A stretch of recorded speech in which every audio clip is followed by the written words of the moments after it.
Hey guys, Big J here from the Centre Bounce. Mate, week 2 is over and God, it was a bit of a tricky one.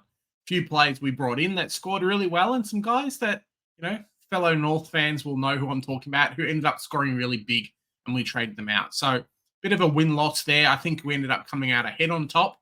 But the problem is there's so many players we need to trade in our side. This is the problem when you have an average starting team. It's happened a couple of years in a row for me and yeah, just not happy with it really. There's quite a few players that need to go, and over the next 2 weeks, I'm going to spend a lot of trades. It might be another triple boost week for me this week. Hopefully not for next week, or if I do it next week, chuck in an upgrade from a player or two. So here we go. Hope you guys enjoy the episode. It's going to be a fun one.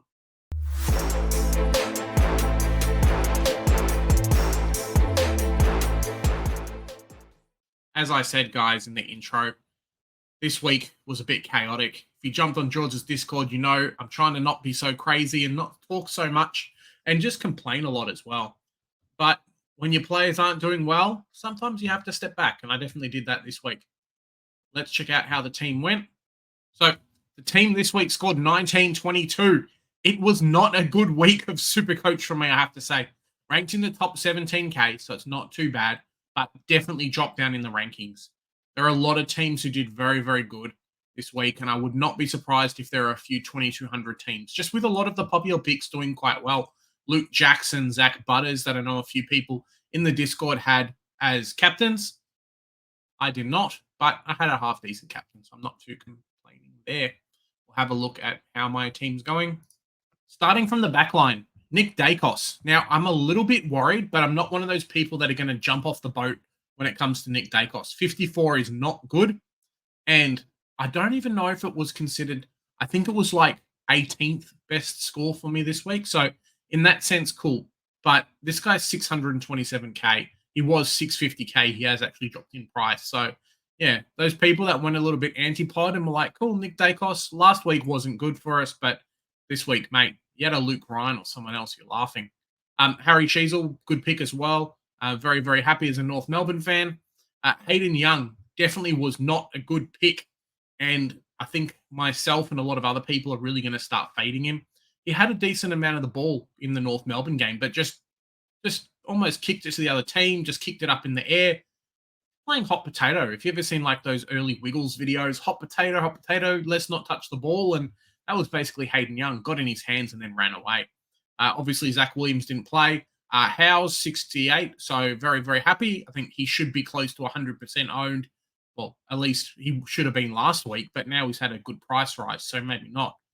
Marty Hall was very, very sad that he was the sub, only scored a 12, which is not good, but I think Stephen May's out for a while, so something to be worried about there.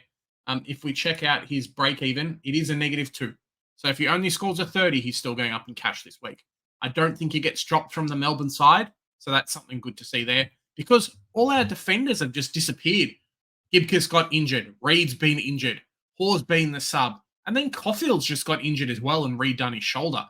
Mate, where's all these good players coming from? We're just stuck. I'm glad I've got some cash in the bank because I think Gibcus this week is going to turn into Massimo. I won't do my trades. I'll keep them on for later in the week. Just allows me to play around with a few different things. Bontempelli obviously did very, very well. And originally, I had gone Heaney vice captain.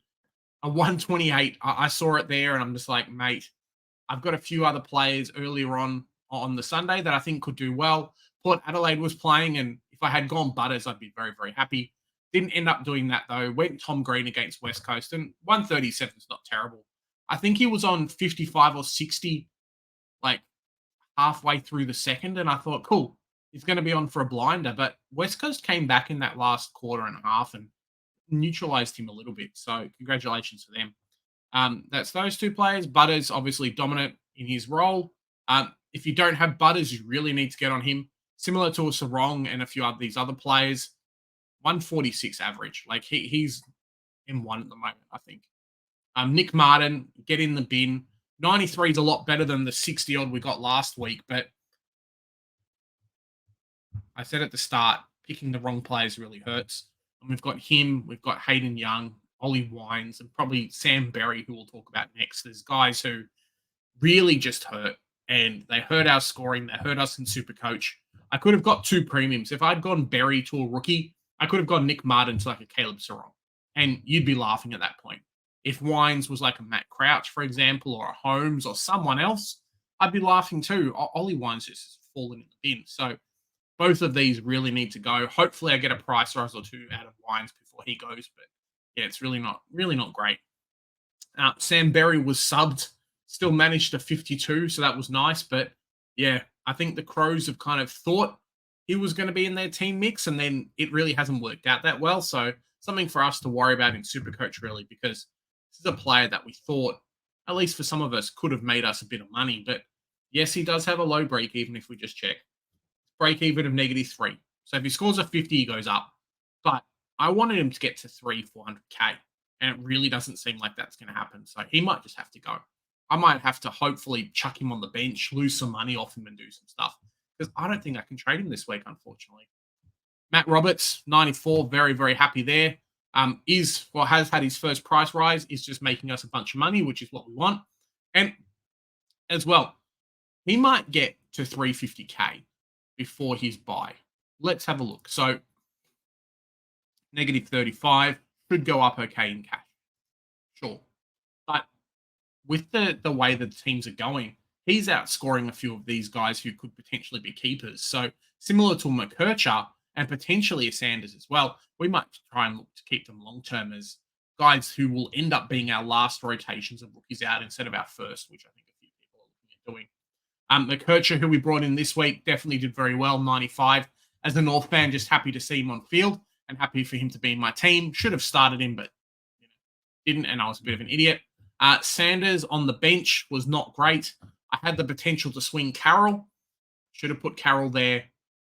Berry with the sub, and then swapped him over. Would have been very happy. Ended up would have cracked or been very close to the 2K mark there. So mistakes happened. Probably cost me a few rankings as well. Carroll didn't play, obviously, and then Sharp, who we brought in last week, 63, so very happy. Max Gorn was doing Max Gorn things. I think he had his first price rise, but yeah, we're not expecting huge out of him, which kind of sucks.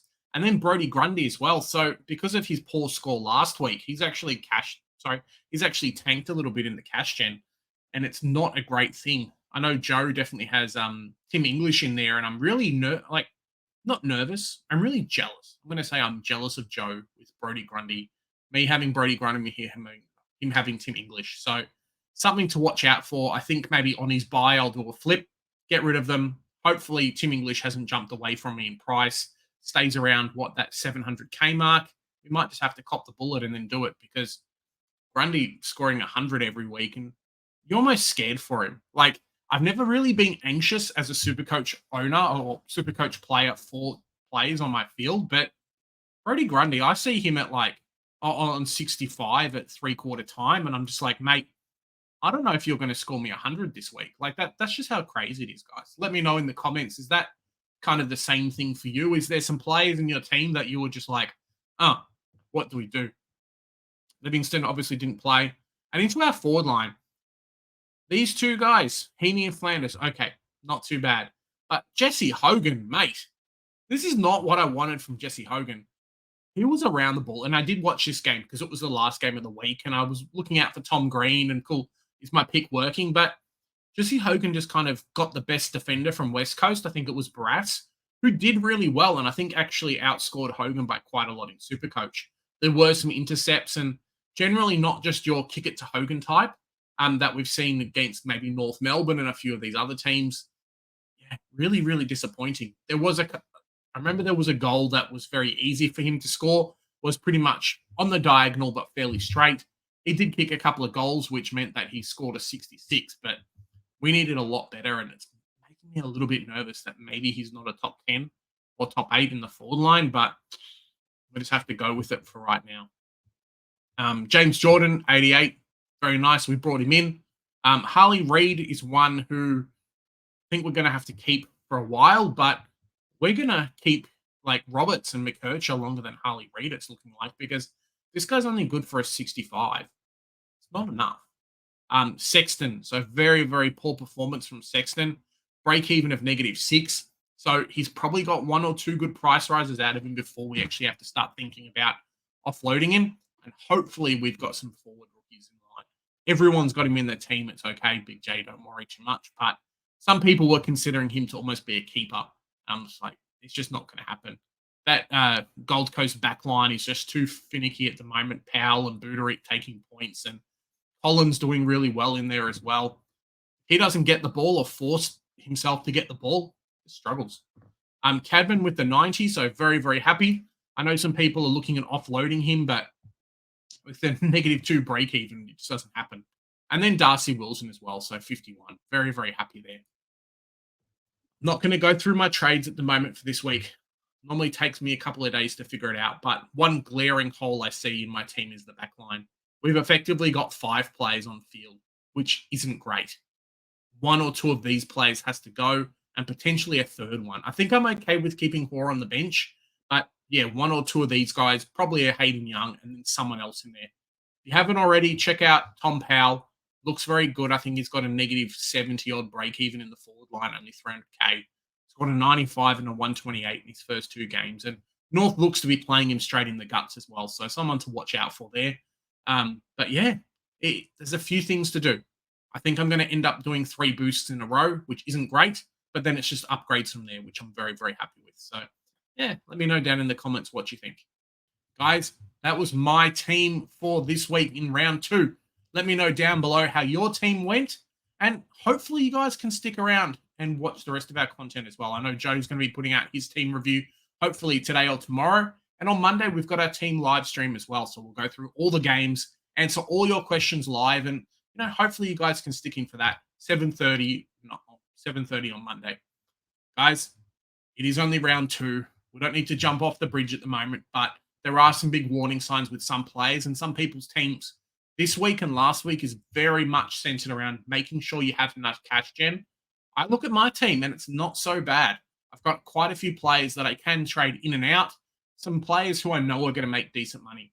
The early buy rounds are fantastic because we've had a chance to have a look at the guys. And the early trades and the extra trades have been great as well. But make sure you set yourself up for the future. If you haven't spent a trade by now, your team must be bloody good and you're in the top 100 because I certainly screwed some things up. So yeah, it is what it is. Hopefully you guys can stick around for the whole year. Should be a great one. Guys, here at the Center Bounce, we do the hard work so you don't have to. Bye for now.